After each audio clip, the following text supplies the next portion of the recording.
cette menace de la présence de Boko Haram sur cette partie de la Guinée, c'est fait avec beaucoup plus de prudence, même si l'ancien préfet donc de l'Abbé a quand même levé l'équivoque là-dessus. Il a profité de la mission gouvernementale, de la présence donc de la mission gouvernementale à l'intérieur du pays, notamment à l'Abbé, pour attirer l'attention du ministre de l'administration du territoire et de la décentralisation. Safi, comme l'ancien préfet est donc revenu sur le sujet. Vous permettez comment Oui, je disais que l'ancien préfet a profité de la présence de cette mission-là pour interpeller le gouvernement. Pour lui, il y a quand même une forte chance que Boko Haram courtoie ou effectivement certaines personnes à l'Abbé et environnant. Pour lui, il y a quand même un citoyen de l'Abbé qui aurait donc qui s'était rendu au bureau de l'ancien gouverneur de l'Abbé pour le faire savoir qu'il aurait reçu une mission, en tout cas des personnes qui se réclamant de ce mouvement, de ce groupe terroriste. Et ce monsieur même avait été interpellé un moment et a été envoyé à Conakry, mais après il a été relâché. Il s'interroge sur la construction des mosquées. Des mosquées aujourd'hui, pour lui, quand tu pars à l'Abbé, ça fait longtemps que j'ai quitté quand même cette localité, mais il dit qu'aujourd'hui à l'Abbé, il y a quand même des constructions, pas mal de constructions de mosquées.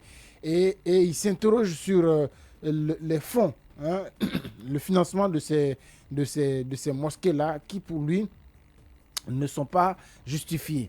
Donc, pour lui, ça va vers une certaine propagation, ou en tout cas, on tend vers la présence de ce groupe-là en Guinée, et il demande à l'État de sévir, de faire en sorte que la construction des mosquées obéisse quand même à un certain nombre de règles, surtout le respect de la loi, et je pense qu'en cela, il interpelle. Et c'est aux autorités, effectivement, de prendre des dispositions pour nous éviter que Boko Haram soit, comme on le dit, effectivement présent en Guinée.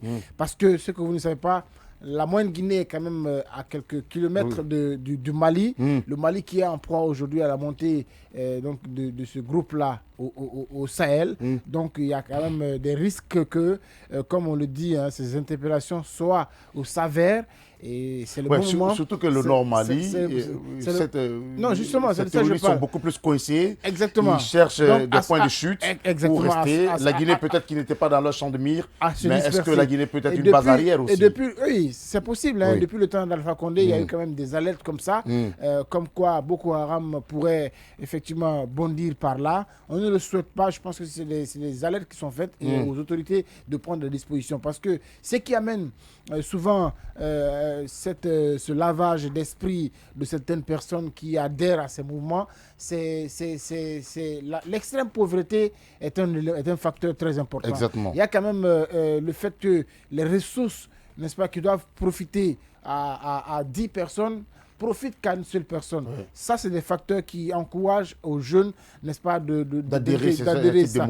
Et c'est des mouvements qui, on ne sait pas leur source de financement, mais qui donnent beaucoup d'argent à des jeunes, qui les amènent à faire quoi que ce qu'ils sont en train de défendre, effectivement, est pour la bonne cause. Et le moment est venu aujourd'hui pour le gouvernement de transition. S'il est venu justement pour refonder l'État, pour un certain nombre de choses, je pense qu'il faut aussi se plancher sur cette question et pour essayer de mettre fin à cela. Le procureur Charles n'a pas hésité quand même de dire qu'on lui a mis la puce à l'oreille et que des informations sont en cours pour effectivement de recouper, pour tenter de savoir exactement l'exactitude de ce phénomène-là en Moyenne-Guinée.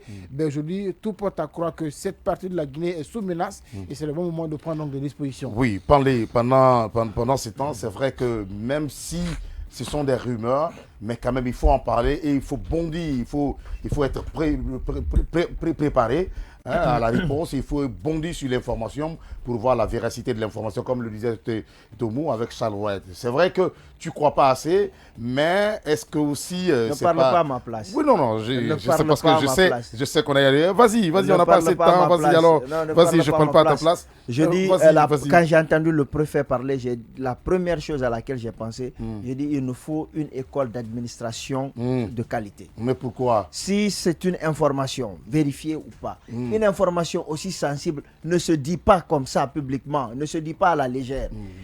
C'est un ancien préfet. Le préfet, c'est qui? C'est celui qui représente le président dans sa préfecture. Mais l'inquiétude, il faut comprendre. Attends, c'est pas comme ça. Non, mais c'est pas comme ça qu'on exprime son inquiétude. Oui. En plus, c'est faux ce qu'il est en train de dire. Non, mais attention. On sait qu'il y a la présence de certains groupes. C'est toi qui viens de me dire qu'on n'a pas le temps. Tu vas me laisser parler ou quoi? Vas-y. Voilà. Moi, je ne peux pas te laisser passer certains trucs aussi, hein, vas-y. Non, mais c'est pas toi qui décides de ce que je vais dire. Si. Ah alors dis-moi ce que je vais dire. Non, vas-y quand même. Non, tu peux pas me dire, c'est pas moi qui décide de ce que je vais dire. Non, mais rapidement, tu m'interromps tout le temps. Ce que je suis en train de dire, c'est que c'est pas comme ça que ça se dit. Lorsqu'on parle des mosquées, moi, je suis ressortissant de cette région. Je sais que beaucoup de ressortissants cotisent pour avoir les mosquées. N'importe qui peut construire une mosquée en République de Guinée si tu en as les moyens. Par contre, pour l'ouvrir, pour qu'elle soit fonctionnelle, il faut que la Ligue islamique y soit associée.